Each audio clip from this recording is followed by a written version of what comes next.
Hello, my friends. Today, I would like to present to you two scenarios. The first, very metaphysical, and the second, based on science.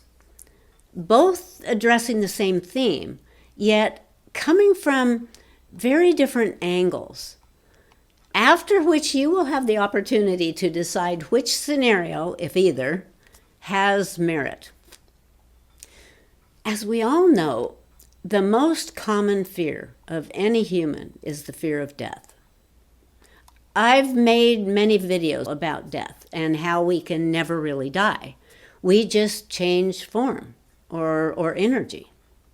We are immortal beings, and what we refer to as death is only an alteration in frequency, like stepping out of an old suit and slipping into a brand new one. Okay, I would now like to propose what might seem like a very bizarre concept and then suggest reasons why this might actually be the truth. The premise of this notion is based upon the assumption or deduction that we, may already be dead. Yeah.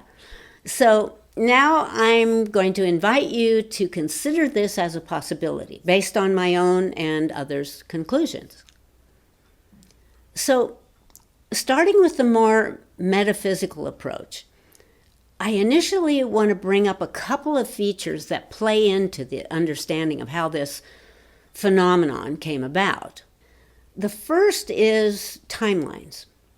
Okay, to summarize, a timeline can be both personal and collective. Your personal timeline is determined by your attitudes, your principles and beliefs, and those choices that you make every day. Within that, it is an undeniable fact that nothing in life has any real meaning other than the meaning we give it.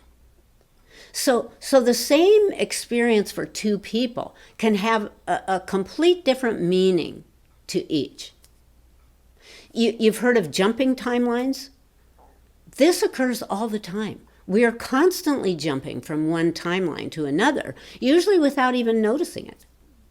Jumping timelines is simply where the person, for one reason or another, has changed their outlook, which then affects their frequency, therefore their timeline.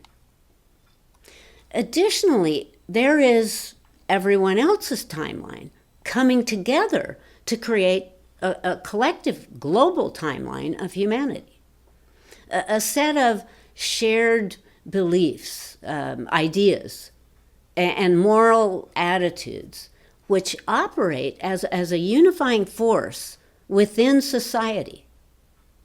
These timelines are continuously splitting. As I said, personally determined through one's own individual belief structures and globally directed through the collective consciousness. So, in essence, we are constantly choosing our own timeline by aligning with certain principles and perspectives. Probably the most significant thing to understand here about timelines is that two people living together can be on different timelines. Let's say one in third density and one maybe in fifth density. These two, or even an entire group of people, can, for example, be in the same room or even sitting at the same table talking, while one is resonating a low frequency, maybe complaining about the world, and the other resonating in a higher frequency, perhaps grateful for every moment of life.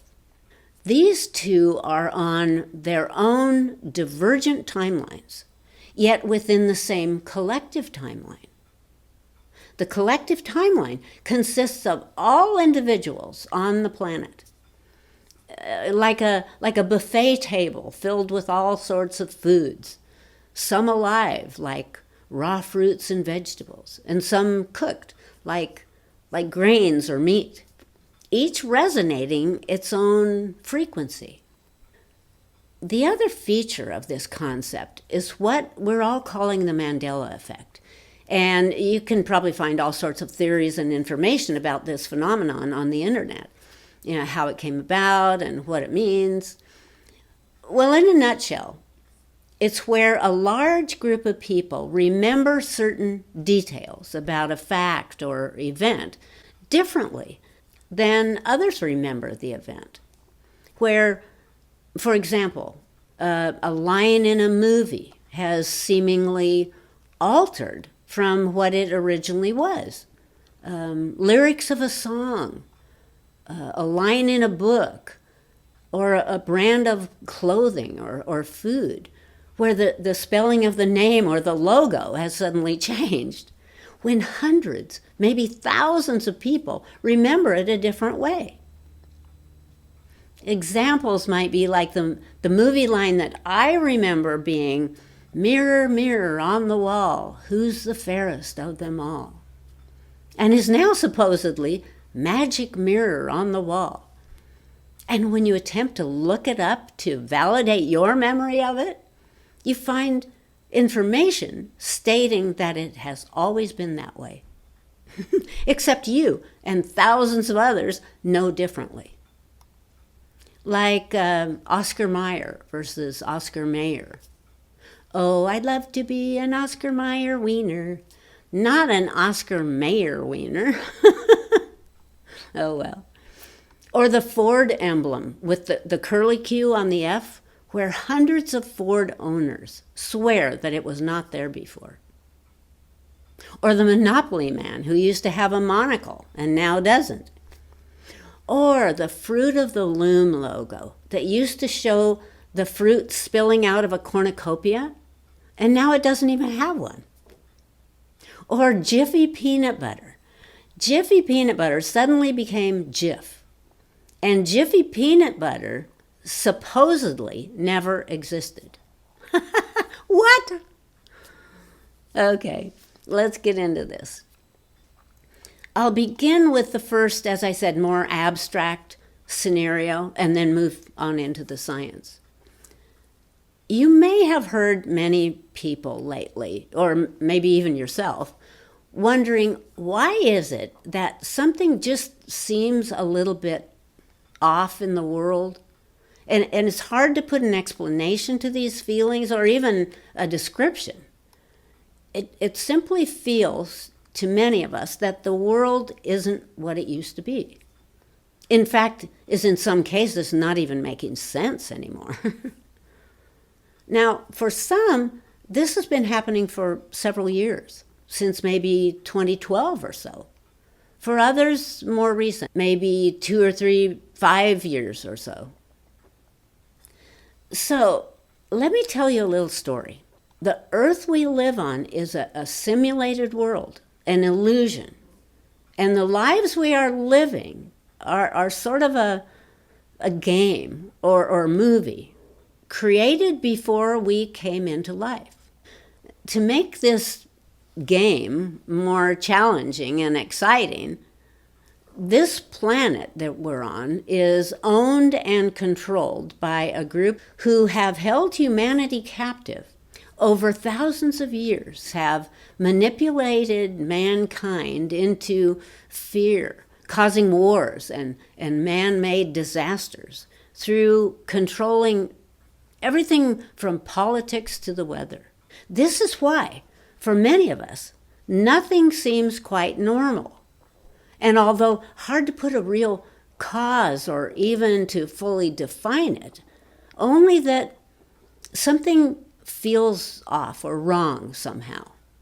Much of this is because this planet is a virtual world, a simulation. Yet I might point out here that so was the Earth that you lived on 10 or 20 or 50 years ago. That Earth was also a simulated virtual world, just not the same timeline that we're on now. And although we didn't ask to be in this world. And it may not be quite the same or what we wish it was, but it is home for now, and our lives will continue. So where are we really? Where is this timeline that we all now supposedly live in? Well, I would like to suggest, for whatever it's worth, that this timeline resides in the afterlife realm, or the spirit side. And what we are now living is a version of our life review. This is why so many of us are experiencing deja vu, because we have already lived this entire life and are now, for all intents and purposes, dead. Of course, as you know, we can never really die. But this is why so many people feel like something has changed. Something is slightly different, off. This is because we have moved into another timeline of another simulated world and are now reliving the life we just had before this reset all happened. So the way I see it, hey, we might as well take advantage of this time to deal with any remaining flaws that we might have left, or to learn from our past mistakes and choose a better path. So are we trapped here?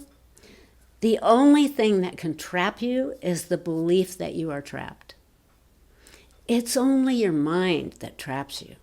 So the truth is, it really doesn't matter where we are, which realm or reality. We can create our own timeline through releasing all fear. There are infinite simulated realities. This is simply the one we're currently in. So you might as well not spend any more energy worrying about whether to go to the light when you die, because you're already there and you're fine. Fear, just like death, is an illusion. Once you're actually able to truly accept this as fact, you are free. As each of us goes through this, the way it's set up, revisiting various life events, not only through our own reactions and emotions, but through the reaction and feelings of the other, we can learn very quickly the importance of forgiveness, not only for others, but for ourselves.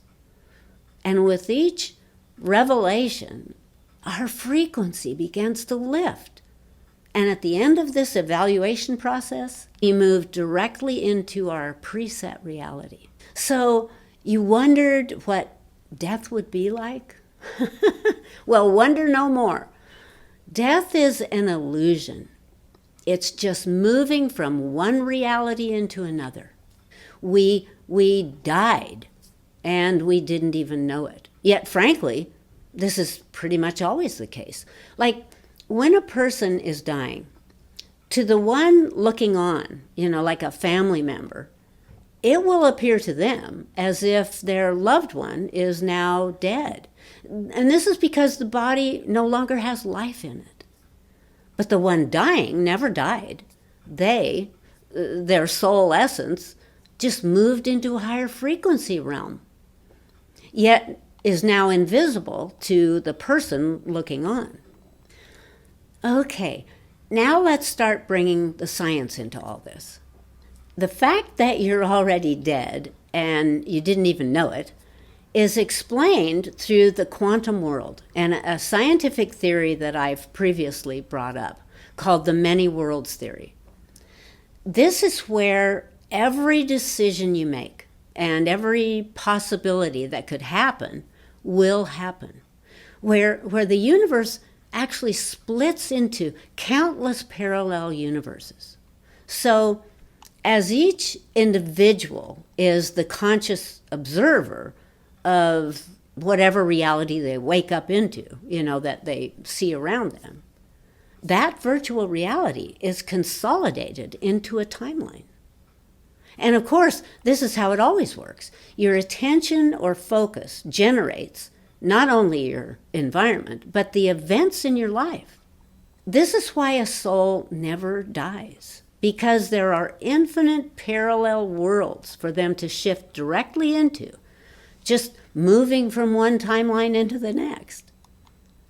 For example, in one timeline, you may be the victim of a fatal plane crash where your body dies. But in another parallel timeline, you didn't take that plane. So then the one who dies in the crash just moves into that other timeline where they did not die. During a human life, every moment creates alternate versions of reality somewhere. But you and others continue to exist wherever your consciousness is. So why does everything feel so off now? Because it is. Although a near-perfect replica of our former Earth, there are subtle differences and occasional glitches that leave individuals wondering how this could happen. Why does my car seem like it's not the same shade of blue it always was? Why is my sister all of a sudden a fanatic golfer, where before she didn't even like golf? Where did that restaurant go that we used to go to every Friday for dinner, and now there's no sign of it? And in fact, looks as if there was never even a building there. Why is my neighbor acting different? Why did a man I've never met before come up and talk to me like we're best friends, talking about the things we did, and I have no memory of even having met him before? Now, if death is an illusion or only a boundary that consciousness can sidestep, we're not only alive in one timeline, but in infinite timelines, and don't need a savior to rescue us. It's up to us. We have the free will to make our lives anything we desire them to be. The infinite many worlds allows us to live any way we choose. Another thing that should be considered within this quantum immortality discussion is, as I mentioned, the Mandela effect. In one reality timeline, Nelson Mandela died in prison in the 1980s. And hundreds of people remember watching his funeral on TV with his wife walking alongside the casket. Of course, in the timeline we're in, now shows that Mandela was released from prison in 1990, and in later years became the first black president of South Africa and didn't die until 2013. So what's with all these false memories? Or are they really not false, but just occurred in a different timeline? Why do these movie lines, logos, and even world events happen differently than we remember they did? These discrepancies could be glimpses into alternate reality timelines, demonstrating that we have shifted timelines without even realizing it. Okay, now for a further explanation, one of the most brilliant theories proposed over the past few years was from scientist Robert Lanza. You may remember me mentioning him before. Lanza tells us that rather than the universe creating life, it's actually life that creates the universe. You've heard me say that consciousness is primary and fundamental to all of life. Consciousness has been here since the beginning of everything. There would be nothing without it. Consciousness always comes first, before the creation of anything. First the thought, then the thing, the life. The human brain is a receiver and translator, picking up the signal of consciousness and converting it into all life experiences. Yet even when the brain and body die, that signal of consciousness does not disappear, but continues. Biocentrism says that life is that signal, yet doesn't need a body to continue. So death is an illusion because life and consciousness does not end with the death of the body. Life is able to move between multiverses, even though the physical body cannot. When we leave one timeline, our awareness remains and just moves into another. So in a way, we've always been in the afterlife. You've probably heard a lot of near-deathers comment when they return to the body that life here now feels like a dream compared to what they experienced on the other side. So here's what we need to get out of all this. So many people will die never realizing that they are already inside the afterlife, the womb of creation. They may spend their entire existence waiting for the veil to be lifted, for some heavenly transition to occur, never understanding that the veil was only their physical brain.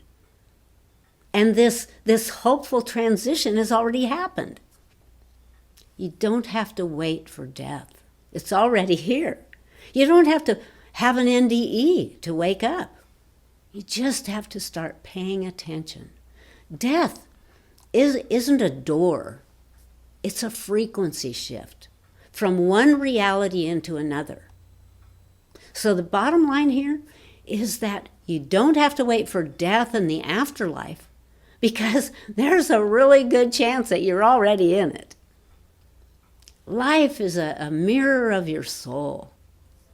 Death is not the end, but a gateway into immortality.